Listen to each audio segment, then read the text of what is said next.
Hello, my name is Daisy and I am a marketer at the Hansard Gallery. And today I am talking to Edgar Lushaju. This is his work on the outside of the gallery. It's been up there for about 2 years now, so it's been one of the longest shows that the gallery's ever had. Yeah. In a few weeks, it's going to be taken down and we're going to be changing it for a new piece of artwork, which is very exciting. So I wanted to talk to Edgar to find out what the experience has been like. So Edgar, welcome to the outside of the gallery. Thank you. What was the open call for this artwork? It was they didn't have a specific call as they do now, and I think that was a good in a way because it was like sort of like if it freed you to possibilities of what you can create. And so I think that's the main thing I responded to, was having a piece of artwork that will be in the cultural quarter or in this area that will respond to this context and the different people that are here. So I was thinking of like the skaters, the people on the buses, the people that walk up and down. Like, how do I sort of, involve them all when I create this artwork? That was my main thing as I was doing it. And was this the first time that you've created a really big piece of artwork, public artwork? I think this might be, yes, I think this is the first one that is of this scale, because the other ones that I've done are big, but I don't think they're as big. And the other public ones that I've done, there's one on that bin are smaller. There's one on some bins that aren't here. They're like small pieces of artwork. So this is the first one of this size in Southampton as well. I probably think even in my life, I suppose. Yeah.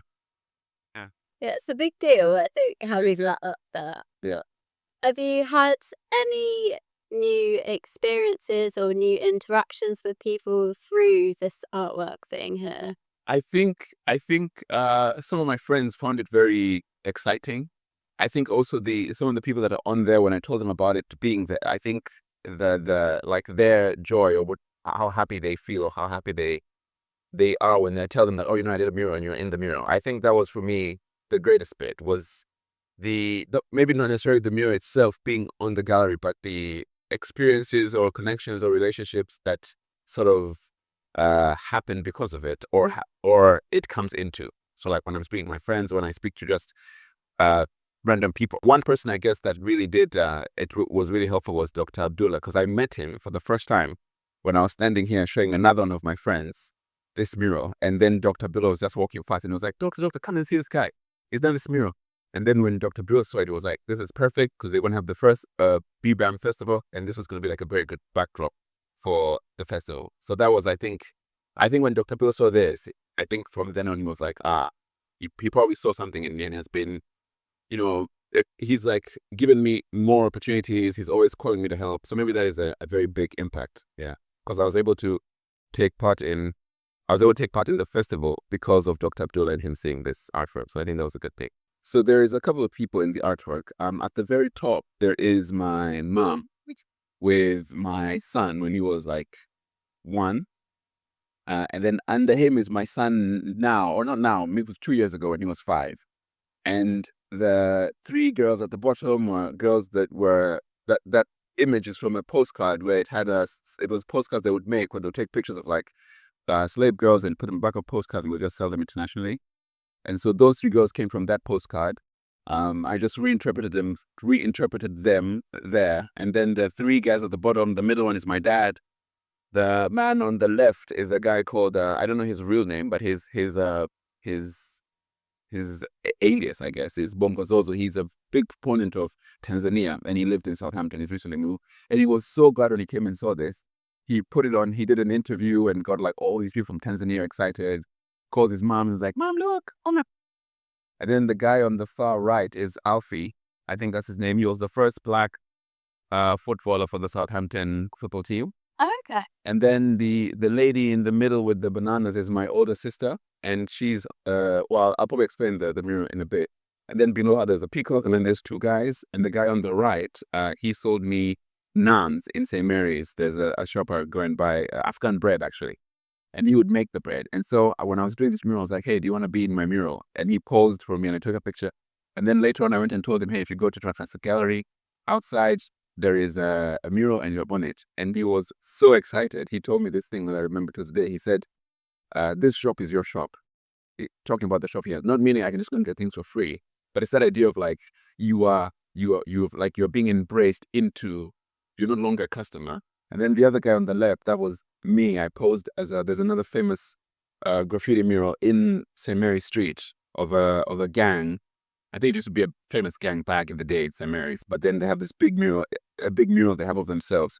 So again, I brought that here. Sort of, a lot of the people here are people that are sort of, or the imagery here is representing stories of people within Southampton that are not necessarily hidden, but their stories are just not, they're not told. In places like this, you have things that are common, that are repeated, that are maybe, they're talked about a lot, but then there's also a large number of people who do exist, but are not spoken of or are not seen.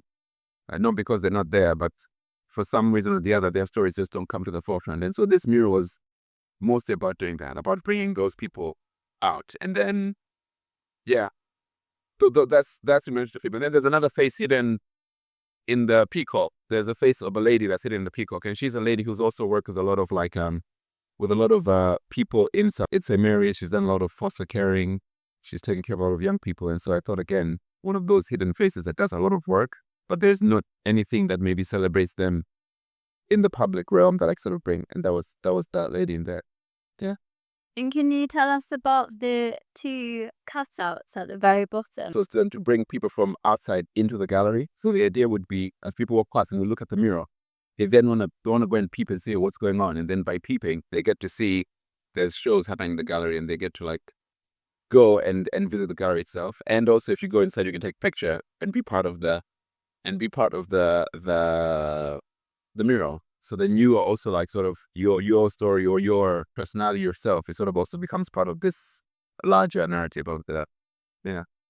I think that's the really lovely thing about the big window and the artwork that goes out on it, is it kind of brings people into the community feel. Like there's the world going on outside the gallery, which is an inevitable part of what's going on inside the gallery. You have all these stories and the artwork that you don't necessarily hear about. And yeah. And a lot of other elements sort of tie into that idea of bringing the people in, bridging people from outside into the gallery, and also bridging where these people are into this space as well. So like the blue at the bottom is I would say traditional, but not as not intensely traditional, but it's a traditional cloth that a lot of women wear in Tanzania. Women and men wear in Tanzania, depending on the context and what you're doing with it.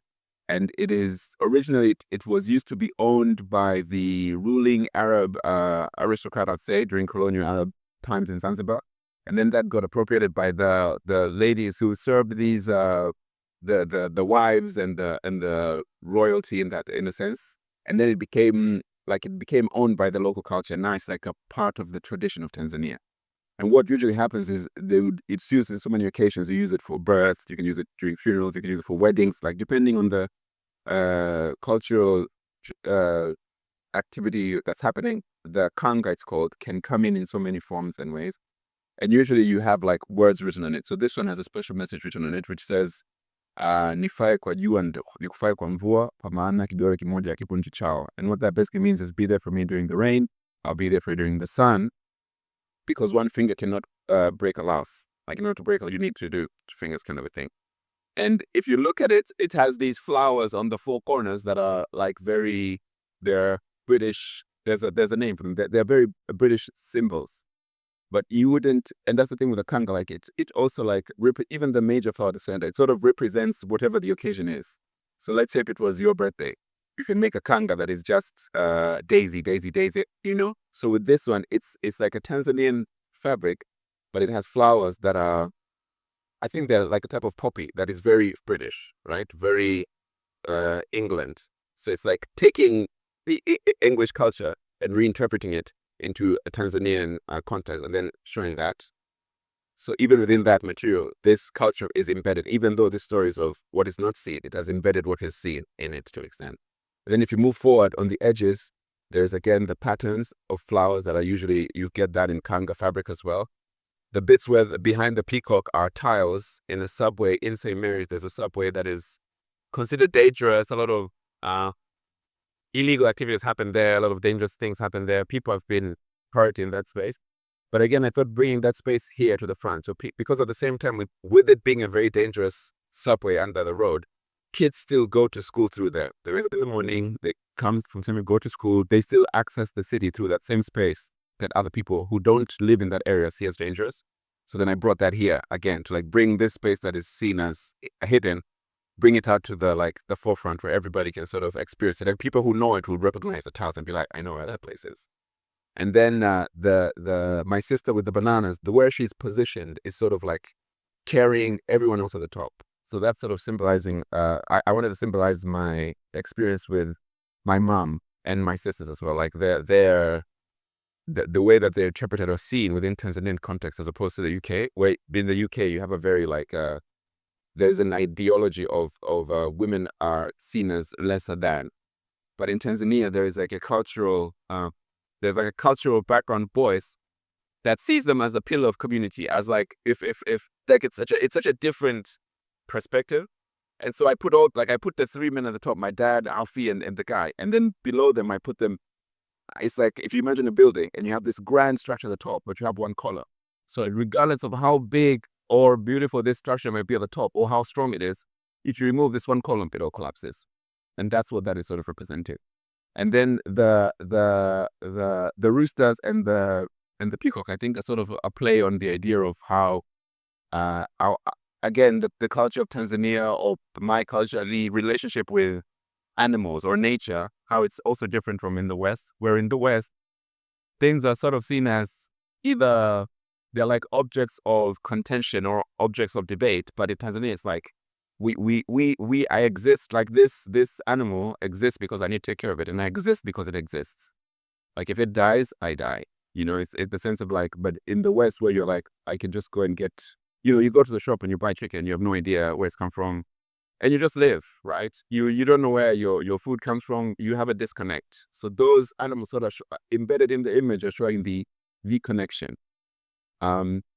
Even with my sister in the center, like she's also showing the provision, sustenance, life, like that idea of a mother, as opposed to as much as a figure of protest. It's like, no, let's remove this person from a figure of protest to like an embedded element within the fabric of culture, that if you remove, culture collapses, and they're no longer just an entity that is, something in those lines.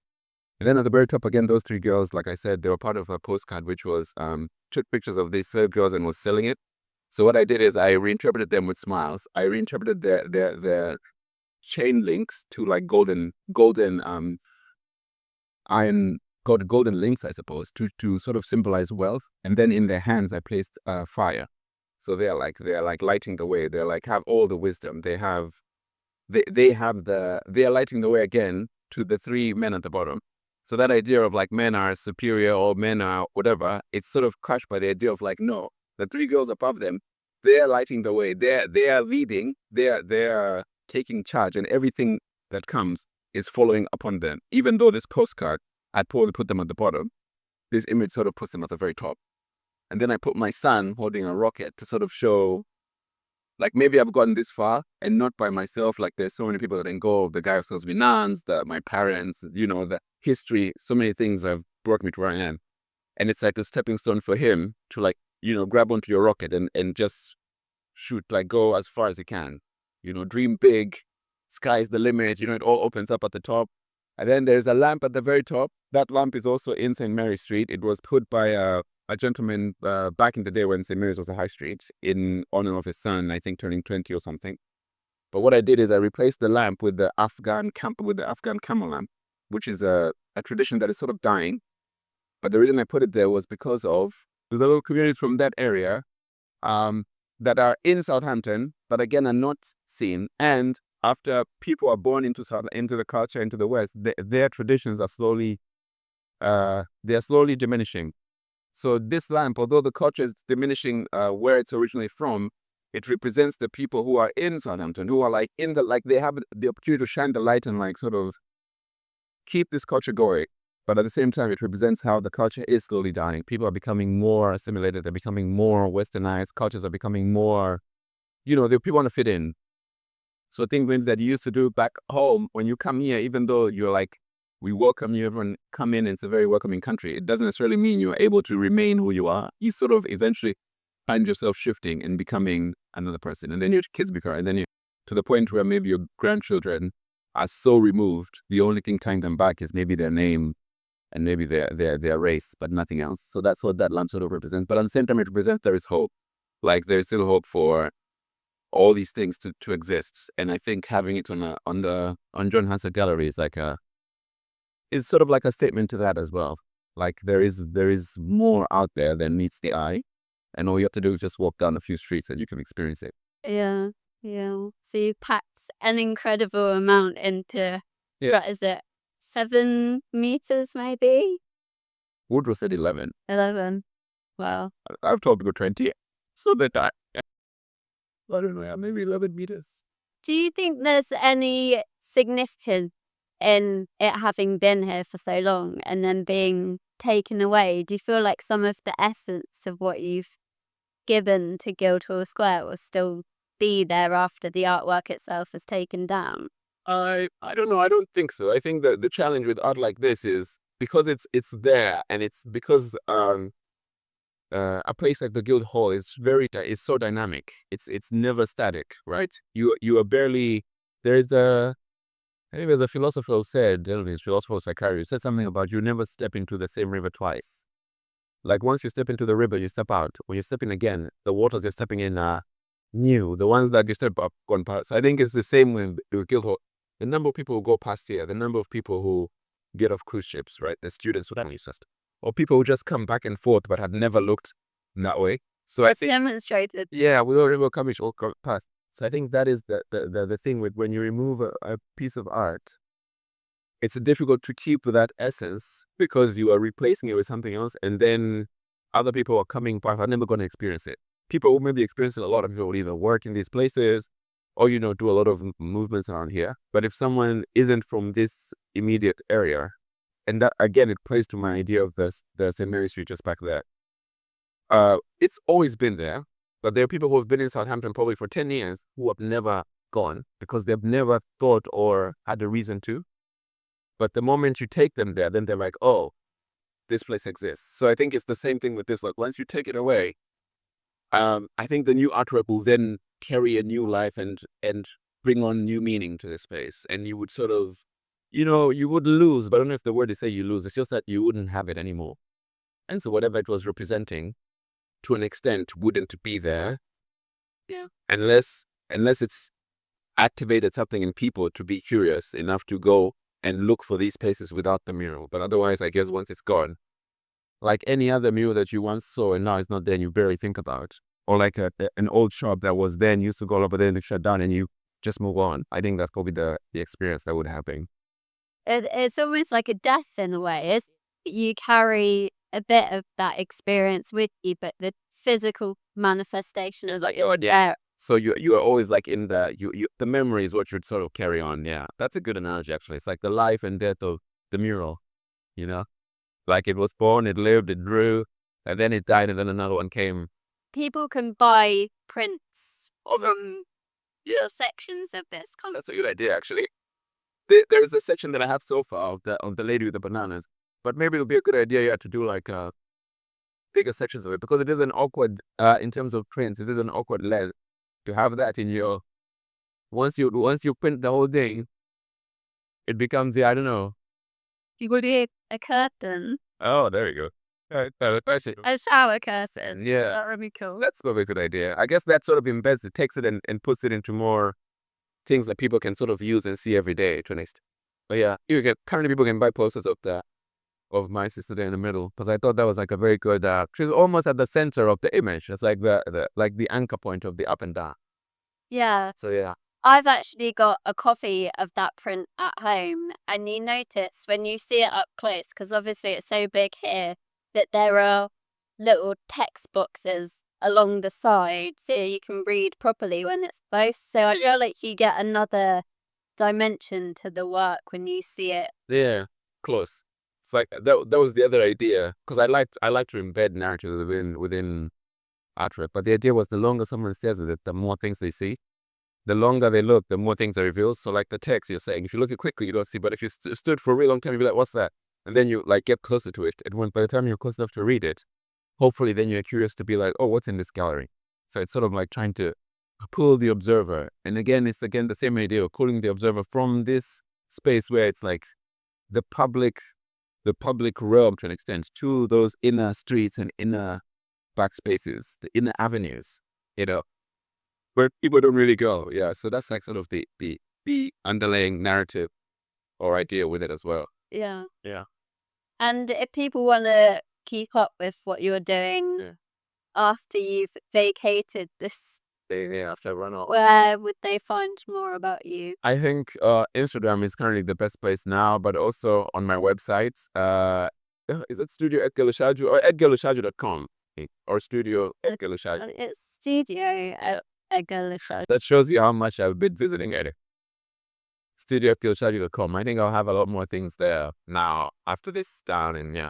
Yeah. So you're evolving as an artist. I think so. It's so funny. I think you do stuff like this, which is very expressive of yourself. But then I think at times as an artist, you also feel like you need to create stuff to be for show. And I remember Woodrow, the director of Hansard Gallery, for those who don't know, he once asked me this question, or he gave me this challenge. He said, you need to decide as an artist whether the call outs are what define what you do, or whether you do things and then you find call outs that align to that. So I think part of me really wants to be the one who does things and finds call outs that align with me, or create work and find and get to work with things that align with my work. But I'm always pulled between that and, oh, I need to see what people need and try and provide that. Yeah, it's sort of like that battle of I guess knowing who you are. And I've just remembered one big word I used when I was doing this was place identity, which I think is most of what we're talking about. A bit of what we're talking about is the idea of like you, like me coming to Southampton and then being like, because there's placemaking, which I think people know about, and then place identity, like me coming to Southampton, then how do I find myself here as a Tanzanian 30-something-year-old? How do I find myself in this new context? How much Tanzanianness do I feel, and how much Tanzanianness can I create, sort of feel more grounded in this new place that I'm like, yeah, it's completely new to me. It's so easy to just see someone and be like, oh, they're an immigrant, or they're an expat, or they're probably not from here. But then when the person themselves, how do they relate to that new environment? And what do they do, I guess, to address that, or to affect that, or to change that? So I think a bit of that came into this as well. Like if I put a kanda there and as I walk past, I'm like, oh, there's a kanda. It sort of takes me somewhere. And then it makes me feel more like grounded, at least in this area, as opposed to if I walk down the entire above bar and everything looks foreign, or everything looks other to an extent. Yeah. So I guess that's the thing of wanting to, with art again, to create more of yourself and have more of yourself out there, or to create more of what is already out there so that you fit in to what everyone else is doing. Yeah, it's a bit. Let's have to bad. Very interesting to hear about. Yeah, it is. Every time I start talking about this, I think it just goes on a little tangent of yeah. Would you give any words of advice to the next person whose artwork will replace yours? Well, I would give, there's two maybe versions of the advice would be. I think one would be in terms of if your work is very activist oriented, right? So you'd want your message to reach the intended people. You'd probably want it to, which I try to do as well, to inspire curiosity. So for someone to be like, oh, why did they say that? And not in a sense of like, oh, I can't believe they said that. And I'm never going to engage with them. But in a sense for them to be curious, to want to hopefully know more. And if it's a mindset shift, for them to be curious about whatever information there is that will help them arrive to whatever the activist post is trying to be. The other one, if maybe the post is aesthetic, right? It's just beauty, right? That's another observation. Again, it's like, how does the beautiful thing work in the public realm? Because you can make something beautiful, but if it's something beautiful in itself and people are not able to associate with it, I think it sort of creates a little gap. And maybe a good example of this is like if you go to a neighborhood that is maybe a low-income neighborhood and you build a very fancy hotel that is so expensive, and none of these people here, like, they know what it's about. They know what food is in there. They know good, but none of them can ever go in and actually experience this food. It's sort of creating a gap between them. They sort of see it as an entity that is like imposing. But if it's something that people want to come and take pictures in front of, if it's a beautiful thing, they're like, "Ooh, I want to get a picture in front of that." Or they just want to pass by it, and when they're taking pictures of the city, they take pictures of people skating or whatever. They're like, I want to take a picture of that. I think that's the other thing with beauty again, to like sort of make something that draws people to it, that wants people to take it with them.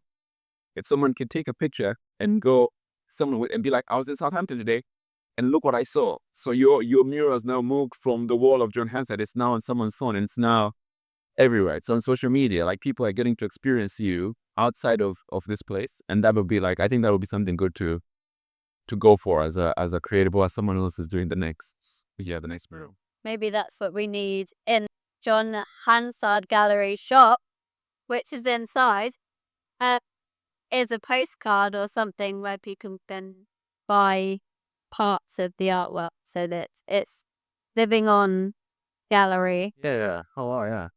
By the way, if you need marketing tips, how to become a successful artist, Daisy's your person. Congratulations on the longest running show. Oh, yeah. Yeah. Very impressive. And to be honest, that didn't click until, again, Woodrow told me that the other day. And I'd never considered that as a fact. And I think, again, that plays into my idea of how you see yourself.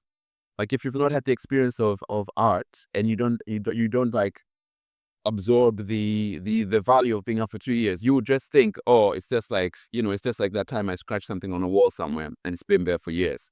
You'd not connect the gallery with the artwork, and how much value within the art world or the creative world that gives you. So I think, again, that's again part of the things of like the finding yourself, or knowing who you are, and then contextualizing yourself and understanding where you are and what does that mean relative to where you want to go. Thank you for running Ailey and everyone else through the artwork and the experience of having it up there. Thank you very much, Stacey.